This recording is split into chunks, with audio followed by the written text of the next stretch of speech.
मित्रांनो, भरपूर जणांचा मेसेज होता की रिझल्ट्स येत आहेत.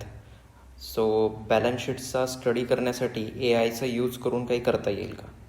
सो त्याच प्रश्नाचं उत्तर घेऊन तुमच्यासाठी आलेलो आहे. एक प्रॉम्प्ट तयार केलेला आहे ज्याने आपण बॅलन्स शीट वगैरेचा स्टडी किंवा त्याचं ॲनालिसिस करता येईल आणि फार कमी वेळात होईल. सर्वात पहिले काय करायचं आहे, screener.in वर यायचं आहे आणि एक्सपोर्ट टू एक्सेल करून घ्यायचं आहे. आपली फाईल इथं डाउनलोड होऊन जाईल. ही डाउनलोड झालेली फाईल आपण एकदा सेव्ह करून घेऊयात.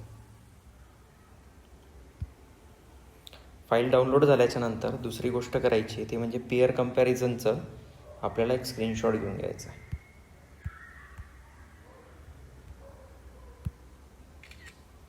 हा घेतलेला स्क्रीनशॉट थोडासा आपण क्रॉप करून घेऊ, जेवढा आपल्याला हवा आहे तेवढा.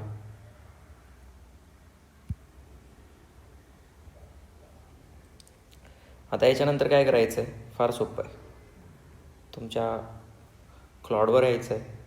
त्याच्यानंतर आता जी फाईल आपण डाउनलोड केलेली ती फाईल आपण इथून चूज करून घेऊ, ती ॲड करून घेऊयात.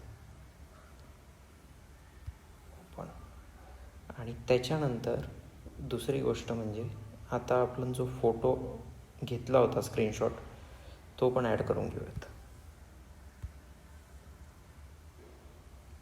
पिअर कम्पॅरिझनचा आणि त्याच्यानंतरचा हा प्रॉम्प्ट जशाच्या तसा कॉपी पेस्ट करायचा आहे. तुम्हाला जर हा प्रॉम्प्ट हवा असेल तर खाली फक्त प्रॉम्प्ट लिहा, तुम्हाला प्रॉम्प्ट येऊन जाईल. हे कोणत्याही प्रकारचं बाय सेल रिकमेंडेशन नाही आहे.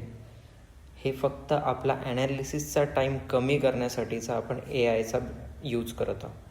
त्यामुळे याच्यावरून जे पण काही आन्सर येणार आहे ते क्रॉस व्हेरीफाय करायचं आहे, तुमच्या फायनान्शियल ॲडवायझरशी बोलायचं आहे आणि त्याच्यानंतरच डिसिजन घ्यायचं आहे. याच्यावरून कोणत्याही प्रकारचा बाय सेल होल्ड असा कोणताही प्रकारचं रिकमेंडेशन याला पकडू नये. बघा, शेवटी पण एक लाईन आलेली आहे, this is a factual read off a number provided only, not a buy sell or hold view. Okay, so अशा पद्धतीने कंपनीचं जे लेटेस्ट रिझल्ट आलेले आहेत आणि त्या रिझल्टच्या बेसिसवर ही कंपनी कसं परफॉर्म करते हे आपल्याला इथे भेटलेलं आहे. चला तर मग भेटूयात आपल्या पुढच्या रीलमध्ये, ज्यामध्ये मी पुन्हा एकदा सांगणार आहे दुसरा AIचा प्रॉम्प्ट की जेणेकरून तुमचं ॲनालिसिस कमी वेळात होईल.